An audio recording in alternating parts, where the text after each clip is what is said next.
YS Rajasekhara Reddy, YS Rajareddy ఈ పేర్లు దాదాపు అందరికీ తెలుసు. అయితే వైఎస్ రాజశేఖర రెడ్డి తల్లి వైఎస్ జయమ్మ గారి గురించి చాలా తక్కువ మందికి తెలుసు. వైఎస్ రాజశేఖర రెడ్డి పలుమార్లు ఎమ్మెల్యేగా, ఎంపీగా గెలిచినా, మంత్రిగా చేసినా, 2 సార్లు సీఎంగా చేసినా, ఆ కుటుంబంలో చాలా మంది రాజకీయాల్లో ఉన్నా, ఇతర వ్యాపారాల్లో ఉన్నా జయమ్మ గారు మాత్రం పెద్దగా బయటకు కనిపించేవారు కాదు. కానీ కుటుంబాన్ని ఒక్కటిగా ఉంచడంలో జయమ్మ గారి పాత్ర చాలా ముఖ్యమైంది కూడా. ఈ నేపథ్యంలో జయమ్మ గారి గురించి కొన్ని అంశాలను తెలుసుకుందాం. జయమ్మ గారు 1930 జూలైలో పులివెందుల సమీపంలోని పెద్దకూడ్లలో జన్మించారు. తల్లిదండ్రులు మరియమ్మ, సుబ్బారెడ్డి. మరియమ్మ గారు వైఎస్ వెంకటరెడ్డి గారికి బాబాయ్ కూతురు, అంటే కజిన్ అవుతారు. సుబ్బారెడ్డి గారిది వ్యవసాయ కుటుంబం. ఇక మరియమ్మ, సుబ్బారెడ్డి దంపతులకు పుట్టిన పిల్లలు వెంటనే చనిపోయారు. చాలా రోజుల తర్వాత జయమ్మ పుట్టారు. ఏకైక కుమార్తెను బాగా చదివించాలని భావించేవారు సుబ్బారెడ్డి, మరియమ్మ. కానీ జయమ్మ గారికి 3 ఏళ్ల వయసున్న టైంలోనే ఆమె తండ్రి సుబ్బారెడ్డి చనిపోయారు. దీంతో మరియమ్మ తన కుమార్తెను తీసుకుని వెంకటరెడ్డి గారి స్వగ్రామమైన బలపనూరుకు వచ్చేసింది. మరియమ్మ గారు తమకు ఉన్న కొద్దిపాటి పొలం ద్వారా వచ్చే ఆదాయంతో కుమార్తెను పోషించేవారు. అయితే మరియమ్మ పడుతున్న ఇబ్బందులను గమనించిన వైఎస్ వెంకటరెడ్డి గారు జయమ్మను, అంటే తన మేనకోడలి బాగోగులు చూసుకునేందుకు ముందుకొచ్చారు. తమ 9 మంది పిల్లలతో పాటే జయమ్మను కూడా చూసుకునేవారు. తమ ఇంట్లోనే పెట్టుకున్నారు కూడా. జయమ్మను తమ కోడల్ని చేసుకుంటానని మరియమ్మకు హామీ ఇచ్చారట వెంకటరెడ్డి గారు. ఆ టైంలోనే వెంకటరెడ్డి గారి ద్వారా రెవరెండ్ సత్య జోసెఫ్ అనే క్రైస్తవ ప్రచారకుడు పరిచయమయ్యారు. ఆయన సహకారంతో జయమ్మ గారు పులివెందుల్లో ప్రైమరీ ఎడ్యుకేషన్ పూర్తి చేశారు. జమ్మల మడుగులోని లండన్ మిషన్ స్కూల్లో చదివారు. చదువులో జయమ్మ గారు ముందుండడంతో అప్పటి జమ్మల మడుగు స్కూల్ని పర్యవేక్షించే ఫాదర్ జయమ్మని మద్రాసులోని బెంటిక్ స్కూల్కి పంపించారు. అక్కడే 9 పూర్తి చేసి SSLCలో చేరారు జయమ్మ గారు. అప్పటికి వెంకటరెడ్డి గారి పిల్లల్లో చినకొండారెడ్డి, రాజారెడ్డి గారు మినహా మిగతా వారంతా బాగా చదివేవారు. రాజారెడ్డి గారు కుటుంబ వ్యాపారాలు, కాంట్రాక్టులు చూసుకునేవారు. రాజారెడ్డి గారికి పెళ్లి సంబంధాలు వస్తున్నాయి. దీంతో ముందుగా ఇచ్చిన హామీ మేరకు జయమ్మ SSLC చదువుతుండగానే వైఎస్ రాజారెడ్డికిచ్చి వివాహం చేశారు వెంకటరెడ్డి గారు. వాస్తవానికి ఆ టైంలో ఆడపిల్లలకు చదువు ఎందుకు అనే వాతావరణం ఉండేది. ఆడపిల్లలను స్కూల్కి పంపిస్తుంటే ప్రోత్సహించేవారి కంటే కూడా విమర్శించి ఎగతాళి చేసేవారే ఎక్కువగా ఉండేవారు. అయినప్పటికీ వెంకటరెడ్డి గారు తమ పిల్లలను చదివించారు. అందులో భాగంగా క్రైస్తవునిలోకి మారారట. అయితే అది వేరే విషయం. పిల్లలకు పెళ్లిళ్ళయ్యాక అంతా ఒకే కుటుంబంగా ఉన్న తమ ఇంటికి సమీపంలోనే ప్రత్యేక ఇల్లు కట్టించారట వెంకటరెడ్డి గారు. జయమ్మ గారు ప్రెగ్నెంట్ గా ఉన్నప్పుడే SSLC పరీక్షలు రాసి ఫస్ట్ క్లాస్లో పాస్ అయ్యారు. ఆ మరుసటి రోజే వైఎస్ జార్జ్ రెడ్డి గారు పుట్టారు. అయితే జయమ్మ గారికి ఉన్నత చదువులు చదివే అవకాశం వచ్చినా పిల్లవాడు పుట్టడంతో పాటు కుటుంబ బాధ్యతలు చూసుకుంటానని చెప్పి చదువుకు స్వస్తి చెప్పారు. అప్పటికి వెంకటరెడ్డి గారి కుటుంబంలో పిల్లలు ఉన్నత చదువులు చదువుకుని ఇతర ప్రాంతాల్లో ఉండేవారు. దీంతో ఆ కుటుంబంలో బాగోగులు చూసుకునే బాధ్యత జయమ్మ గారు తీసుకున్నారు. ఆ తరువాతి కాలంలో రాజారెడ్డి గారు వ్యాపారంలో క్రమంగా ఎదిగారు. రాజకీయాల్లో కూడా వెళ్లారు. రాజకీయాలపై జయమ్మ గారికి ఆసక్తి లేకున్నా భర్త ఇష్టాన్ని గౌరవించి ఒప్పుకున్నారట.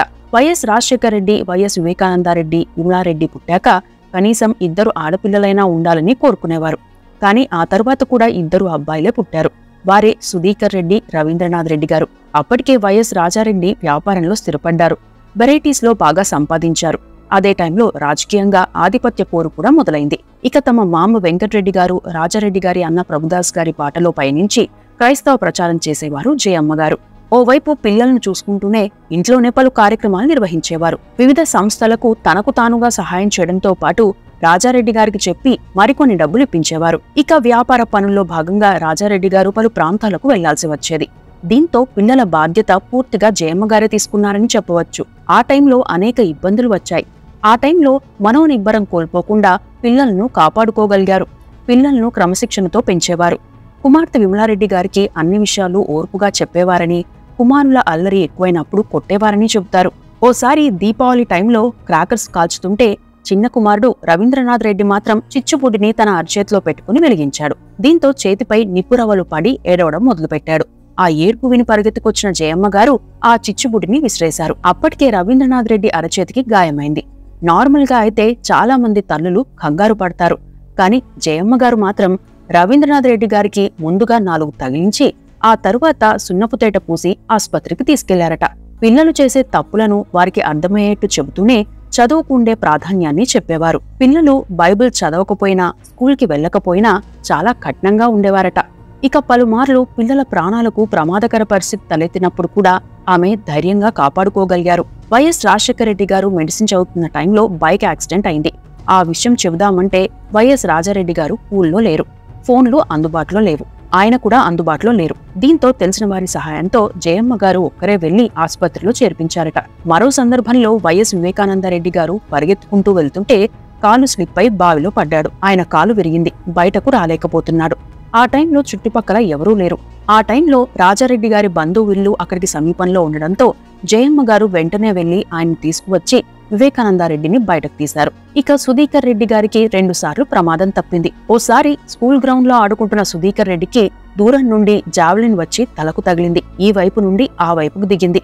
చాలా మంది సుధీకర్ రెడ్డి ఇక బతకడు అనుకున్నారట. అప్పటికే సుధీకర్ రెడ్డి అన్కాన్షియస్ అయ్యారు. కదలిక లేదు. అయితే తాను నిత్యం ప్రభువుకి ప్రార్థన చేస్తానని, ఆయనే కాపాడుతాడని అనుకున్న జయమ్మ గారు తమ జీప్లోని డ్రైవర్ని వెంట పెట్టుకుని ఆస్పత్రికి తీసుకెళ్లారట. అక్కడి నుండి వెల్లూరు ఆస్పత్రికి తీసుకెళ్లారు. ఏమాత్రం ఆలస్యమైనా సుధీకర్ రెడ్డి బతికేవాడు కాదని డాక్టర్లు చెప్పారట. ఇవే కాదు, పిల్లల విషయంలో చాలాసార్లు టెన్షన్ పడే పరిస్థితి వచ్చినా ధైర్యం కోల్పోకుండా ఎదుర్కొన్నారు. ఇక వైఎస్ రాజశేఖర రెడ్డి గారు డాక్టర్ అయ్యాక గ్రామంలోనే ఆస్పత్రి పెట్టాలని నిర్ణయించారు. జయమ్మ గారి ప్రతిపాదనకు రాజారెడ్డి గారు కూడా ఒప్పుకున్నారు. అప్పటికే రాజారెడ్డి గారు రాజకీయాల్లో ఉండేవారు. కొన్నిసార్లు ఆధిపత్య పోరు కారణంగా థ్రెట్ కూడా ఉండేది. ఆ విషయాలు పెద్ద కొడుకు జార్జ్ రెడ్డికి, రెండో కొడుకు వైఎస్ రాజశేఖర రెడ్డికి మాత్రమే చెప్పేవారు. మిగతా వారు చిన్నపిల్లలు కావడంతో ఆ విషయాలను తెలియనిచ్చేవారు కాదట. కొన్నాళ్ల తర్వాత వైఎస్ రాజశేఖర రెడ్డి గారు తాను కూడా రాజకీయాల్లోకి వెళ్తానని చెబితే ముందు చాలా ప్రశ్నలు వేశారట జయమ్మ గారు. రాజశేఖర రెడ్డి గారు ఎమ్మెల్యేగా గెలిచిన రోజు మాత్రమే ఆమె ప్రజల్లో కనిపించారు. ఆ తరువాతి కాలంలో ఎన్నిసార్లు గెలిచినా ఇంట్లోకి వెళ్లి ప్రార్థన చేసేవారట. రాజశేఖర రెడ్డి గారు సీఎం అయినా కూడా జయమ్మ గారు తన పనుల్లో తాను ఉండేవారని చెబుతారు. ఇక 1997లో కరువు కారణంగా పులివెందుల్లోనూ ఇబ్బందికర పరిస్థితి వచ్చింది. మరోసారి వర్షాలు కూడా ముంచెత్తాయి. పంటలు పోయాయి. దీంతో ధాన్యాన్ని సేకరించి పేదల సహాయార్థం అందించేవారు. డీసీఎం వ్యాన్ల ద్వారా సొంతంగా ఈ సహాయక కార్యక్రమాలు చేపట్టేవారు. పులివెందులతో పాటు పోరుమామిళ్ల వరకు ఆ వ్యాన్లు వెళ్లేవట. దీంతో జయమ్మ గారి పట్ల ఆ ప్రాంతంలో గౌరవం మరింత పెరిగింది. తమను సహాయం అడిగిన వారు ఏ కులానికి చెందినవారైనా, ఏ మతానికి చెందినవారైనా సహాయం చేసే వ్యక్తిగా పేరు తెచ్చుకున్నారు. పులివెందుల్లో తల్లిదండ్రుల మాట వినని పిల్లలను రాజారెడ్డి గారి పేరు చెప్పి బెదిరించి మరీ ఆ పిల్లలను సక్రమమైన దారిలో పెట్టేవారట జయమ్మ గారు. వైఎస్ రాజశేఖర రెడ్డి గారు ఎమ్మెల్యేగా గెలిచాక పులివెందులకు రాజారెడ్డి గారు సర్పంచ్గా చేశారు. ఆ తర్వాత విడతలో అంటే 1999లో పంచాయతీ ఎన్నికల్లో జయమ్మ గారు కాకుండా వేరే వారిని నిలబెడితే ఎన్నికలు జరిగే పరిస్థితి కనిపించింది. దీంతో జయమ్మ గారు సర్పంచ్గా నిలబడేందుకు ముందుకు రావడంతో ఏకగ్రీవంగా సర్పంచ్ అయ్యారు. 1999 నుండి 2000 సంవత్సరం వరకు ఆ పదవిలో ఉన్నారు. ఆమె సర్పంచ్గా ఎంపికయ్యాక గ్రామాల్లో ఇంటింటికి కుళాయి ఏర్పాటు చేశారు. లయన్స్ క్లబ్ ఆధ్వర్యంలో ప్రియదర్శిని పేరుతో విమెన్ క్లబ్ ఏర్పాటైంది. జిల్లాలో ఫస్ట్ విమెన్ క్లబ్ కూడా అదే. పొదుపు సంఘాల ఏర్పాటు, స్వయం ఉపాధి కార్యక్రమాలు, గ్రామంలో అక్షరాస్యత పెంచడం, ఇలా పలు కార్యక్రమాలు చేపట్టారు. ఉత్తమ పంచాయతీగా పులివెందుల ఎంపికైంది. ఉత్తమ సర్పంచ్గా జయమ్మ గారు ఎంపికయ్యారు. అంటే టీడీపీ ప్రభుత్వం ఉన్నప్పుడే ఉత్తమ సర్పంచ్గా జయమ్మ గారు అవార్డు తీసుకున్నారు. అప్పట్లోనే మహిళలకు 50% రిజర్వేషన్ అనే నినాదంపై దేశవ్యాప్తంగా చర్చ మొదలైంది. ఆ నినాదానికి బహిరంగంగానే మద్దతు పలికారు జయమ్మ గారు. మహిళలకు 50% రిజర్వేషన్ ఇస్తే అన్ని రంగాల్లో అభివృద్ధి మరింత వేగంగా ఉంటుందని ఓ ఇంటర్వ్యూలో చెప్పారు. అప్పటికే ఆ కుటుంబానికి పలు కాలేజ్లు, వ్యాపారాలు, హాస్పిటళ్లు ఉండేవి.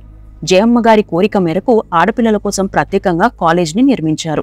తమ బంధువు రిటైర్డ్ ప్రిన్సిపల్ కి ఈ విమెన్స్ కాలేజ్ నిర్వహణ బాధ్యతలు అప్పచెప్పారు. ఆ కాలేజ్ కి కొన్నాళ్ల పాటు కరెస్పాండెంట్ గా కూడా ఉన్నారు జయమ్మ గారు. ఇక్కడే మరో అంశం ఏంటంటే తమ పిల్లలకు పెళ్లిళ్లు చేసేందుకు మంచి కుటుంబం నుండి సంబంధాలు వెతికారు. వారిలో కొందరు తెలిసిన వారే ఉన్నారు. వారి మతం ఏదైనా సరే పట్టించుకోలేదు. వ్యక్తిత్వం మంచిదైతే చాలు అనుకున్నారట. అందుకే వైఎస్ రాజారెడ్డి, జయమ్మ గారి కోడళ్లలో పలువురు హిందూ మతం ఆచరించే కుటుంబాలకు చెందినవారే. ఇక విమలారెడ్డి గారి భర్త అంటే వైఎస్ రాజారెడ్డి గారి అల్లుడి కుటుంబం కూడా హిందూ మతాన్ని ఆచరించేవారే. అయినప్పటికీ వారితో సంబంధాలను కలుపుకున్నారు. ఆ తర్వాతి కాలంలో వారిలో చాలా మంది క్రైస్తవాన్ని ఆచరించడం మొదలుపెట్టారు. అది వేరే విషయం. పిల్లలు అంతా ఒకటిగా ఉండాల్సిందేనని, అదే టైంలో వారికి ప్రైవసీ ఉండాలనే ఉద్దేశంతో రాజారెడ్డి గారే సొంతంగా పిల్లలందరికీ ఇల్లు కట్టించి ఇచ్చారట. అలా ప్రశాంతంగా ఉన్న కుటుంబంలో 1995లో సడన్ గా ఓ ఇబ్బంది వచ్చింది. జయమ్మ గారు 1995లో బాత్రూంలో పడిపోయారు. కాసేపటి తరువాత వివేకానందరెడ్డి గారు వచ్చి చూస్తే అప్పటికే అపస్మారక స్థితిలోకి వెళ్లారు. దీంతో జయమ్మ గారిని హైదరాబాద్ తీసుకొచ్చారు. అప్పటికే పరిస్థితి చేయి దాటిపోయిందని వైద్యులు చెప్పారట. అప్పటికి ఎంపీగా ఉన్న వైఎస్ రాజశేఖర రెడ్డి గారి రికమెండేషన్తో జయమ్మ గారిని ఢిల్లీ ఎయిమ్స్ లో చేర్చారు. జయమ్మ గారు బలహీనంగా ఉండడంతో పాటు లో బీపీ అందుకు కారణమని చెప్పారు వైద్యులు. అప్పటి వరకు ఏ సమస్య ఎదురైనా జంకని రాజారెడ్డి గారు మొట్టమొదటిసారి ఆ టైంలో కన్నీరు పెట్టుకున్నారని చెబుతారు. నెల రోజుల తరువాత ఆసుపత్రి నుండి డిశ్చార్జ్ అయ్యారు జయమ్మ గారు. ఇక విమలారెడ్డి గారి భర్త మరణం వైఎస్ రాజారెడ్డి కుటుంబంలో విషాదం నింపింది.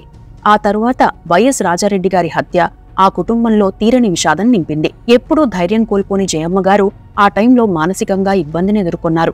అయితే కుటుంబ సభ్యులంతా ఆమెతో పాటే ఉండడంతో ఆ పరిస్థితి నుండి బయటకు వచ్చారు. ఇక వైఎస్ రాజశేఖర రెడ్డి గారు సీఎం అయ్యాక వీలైనప్పుడల్లా తల్లితో ఉండేందుకు ప్రాధాన్యమిచ్చేవారు. జయమ్మ గారు మాత్రం సీఎంకి తల్లి అయినా చాలా సింపుల్ గా ఉండేవారని చెబుతారు. ఇక వైఎస్ రాజశేఖర రెడ్డి గారు సీఎం అయ్యాక 2006లో కాంగ్రెస్ ప్లీనరీ జరుగుతోంది. ఆ టైంలో జయమ్మ గారు మరోసారి బాత్రూంలో పడిపోయారు. కుటుంబ సభ్యులు ఆమెను హైదరాబాద్ అపోలో ఆసుపత్రిలో చేర్చారు. అప్పటికే జయమ్మ గారి ఆరోగ్యం క్షీణించింది. కోమాలోకి వెళ్లారు. జయమ్మ గారిని చూసేందుకు అప్పటి ప్రధాని మన్మోహన్ సింగ్, యూపీఏ చైర్పర్సన్ సోనియా గాంధీ కూడా ఆసుపత్రికి వచ్చారు. కొన్ని రోజుల పాటు చికిత్స అందించినా ఆమె కోలుకోలేదు. 2006 జనవరి 25న కన్నుమూశారు.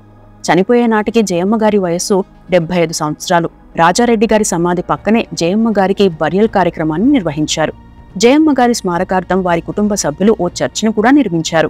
మొత్తంగా చూస్తే వైఎస్ కుటుంబం రాజకీయంగా, ఆర్థికంగా ఎదిగారంటే అందులో జయమ్మ గారి పాత్ర చాలా కీలకమైందని చెప్పవచ్చు. అందుకే రాజారెడ్డి గారి కోడళ్లు ఎప్పుడు మాట్లాడినా తమతో జయమ్మ గారి అనుబంధంపైనే ఎక్కువగా చెబుతారు. మొత్తం మీద నిజ జీవితంలో ఎదురయ్యే సవాళ్లను ఎదుర్కొంటూనే కుటుంబాన్ని నడిపించే విషయంలో జయమ్మ గారి పాత్ర మర్చిపోలేనిదని చెప్పవచ్చు. ఇవి వైఎస్ జయమ్మ గారికి సంబంధించిన అంశాలు.